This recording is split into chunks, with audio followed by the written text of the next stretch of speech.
Well, joining us live now is our Sky News meteorologist Rob Sharpe. Rob, we did hear Jason Heffernan, the Chief Officer of the CFA, talk about an hour ago, but one of the fires in the Grampians was this morning 53,000 hectares, and then when we spoke to him an hour ago, up to 66,000 hectares. So we're seeing that huge increase, aren't we? Where is the wind change at the moment? Yeah, that wind change is still moving across the border of SA into Western Victoria, that main big wind change. So in Eastern SA at the moment, winds are consistently gusting up around 60 or 70 kilometres an hour with the potential to gust to 90. And we're going to see that kind of consistent windy weather coming right across those fire grounds. And it's from a different direction to what we've seen all day. All right, so could you perhaps expect to see fires increase in size like what we just saw this morning? Yeah, we will definitely be seeing them increasing in size. I think we'll be seeing them potentially pushing up 70, 80,000 hectares in size by midnight tonight, with these fires moving through in this windy weather and the wind coming from a different direction. So the fire flank becoming the fire front, moving across Victoria. Yeah, because we also have been talking about the size. On Friday, the size tripled in 24 hours, so really rapid situation there. So talk us through the front that you just mentioned, but there's also another front. Yeah, oh, that's the main front that we're talking about. There was a little front that came through earlier this afternoon. That came through at around 3 or 4 p.m. this afternoon across the fire ground, and so that increased the wind a little bit, changed the wind direction slightly. It's calmed down most recently on the fire ground, but it will then really ramp up with the main change shortly. We just heard the authorities saying it's the fires that we don't know about that are of concern. Explain from a meteorological point of view what that means. Well, it's really the firefighting issues what is most concerning, because the fires that they do know about, they've been planning for and preparing for all of this time. But if a new fire starts, whether that's from a stray lightning strike or whether that's somebody starting a fire, if they don't know about that fire, it can take a run really quickly across the landscape, and then they have to try to get crews to that site after it's begun.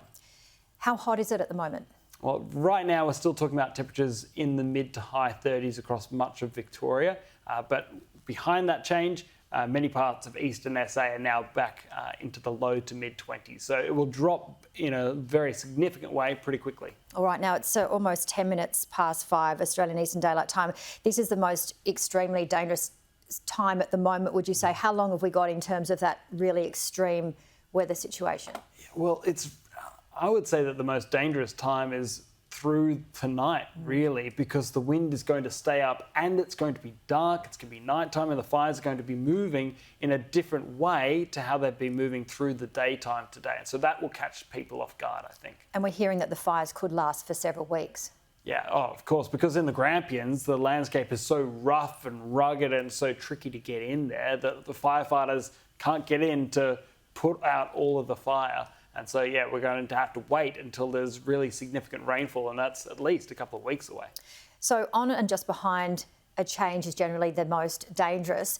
Once we get through that, what are we looking at in terms of temperatures tomorrow? Yeah, so temperature-wise, it's much cooler tomorrow, but it'll still be quite blustery. So we're talking about 20 to 25 degrees for much of southern Victoria tomorrow, but it will still be a blustery day, so there's still that high fire danger rating for tomorrow, and it will stay high fire danger into Saturday as well, but then it calms down on Sunday. And at this stage, there are no proper signs of another heat spike on the horizon. So at least if we get through the next couple of days, then firefighters will be able to regroup and will be in a better situation. And as you know, we've seen severe weather warnings for damaging winds in eastern South Australia, Tasmania. We've seen fires this week in Western Australia. We've got severe heat wave conditions in Queensland. So what do we need to look out for across the rest of the country?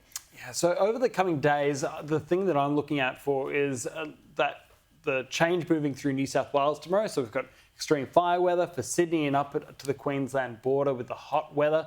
Parts of Sydney will be above 40 degrees tomorrow, Janie, ahead of a southerly buster. So the temperature will drop suddenly around probably somewhere near 5, 6 or 7 p.m. tomorrow in Sydney, and that'll be much cooler.